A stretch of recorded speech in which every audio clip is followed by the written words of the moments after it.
So getting started in Final Cut, it's all going to work very similarly to the way that it does in Premiere with just a few subtle differences. So in this case, let's say we're doing kind of a travel vlog, travel style vlog, and this guy's the host, so let's just do kind of the same thing. So first let's get started with transitions. First, I'm going to go ahead and bring in a clip here. So I'm going to select this one and just bring it down to our sequence here.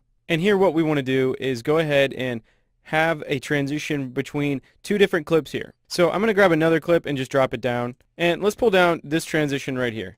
So I'm going to go ahead and just lay that on top and see how long that is. And again, just like before, we need to make sure we have video to cover the entirety of the transition itself.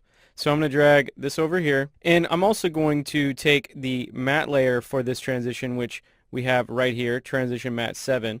And I'm going to drop it right below our graphics layer. What I'm going to do is I'm going to select our matte layer and I'm going to go up to our compositing tab here, and for the blend mode I'm going to select Silhouette Luma.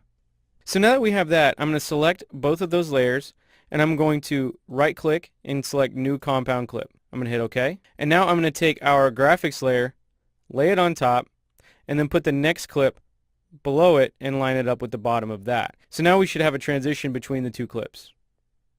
And again, just like in Premiere, if you wanted to change the color, you could go over to your effects over here and select a hue and saturation effect and drag it to the graphics layer.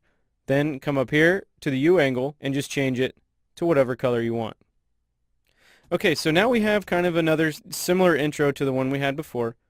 It's just two different transitions into kind of a shot of our host in front of the screen here. And I'm going to go ahead and key this shot out because he's got a green screen background. And so to do that, we're going to go to the effects panel over here, go to keying, and we'll just grab the keyer and just drag it onto the clip. And usually in Final Cut, the keyer is actually really good, so if you just drag it on, if you have a even halfway decently lit green screen, you'll get a pretty decent key like you see here. So now we have this background behind him, and this is from the Creator Pack. Again, this is background 1 of the darker elements. I'm just going to go ahead and duplicate that to facilitate the length of this shot. So to do that, it's just like in Premiere, you hold down the Alt key, you click on your clip, and you drag, and that's going to make a copy. There you go. Now we are into the show. To create a lower third, you'll just take a lower third element. I'm going to choose this one right here, and we'll just drop it right on top. And again, these are going to need to be scaled to however you like it for your particular video. So I'm going to scale it down a little bit. It looked a little big.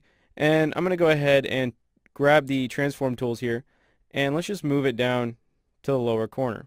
So just like before, we're going to scroll over to a point where it looks like the text should start fading up, and I'm going to call it right about there. So I'm going to go up here and click on the Titles and Generators button, and we're going to go to Titles, and I'm going to select Basic Title and just drag that down on top of our lower third here. And so there we go, we have a text element.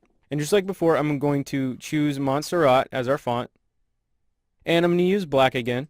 And I'm going to go ahead and just size that up just so I can see it, and we'll go ahead and just move it into place. I'm going to go ahead and left align it, and let's just go ahead and type in a name. Let's just call him John. He's John Rocketstock. He's married to Sally from before. And again, we're going to find that spot where the text needs to come in, probably right about there. We'll start fading it. So I'll just move it to right there. And then I'm going to go to our transitions here, and we're going to find dissolves and grab a cross dissolve and just drop it right at the beginning of the clip there. So there you go. Now you've got a lower third fade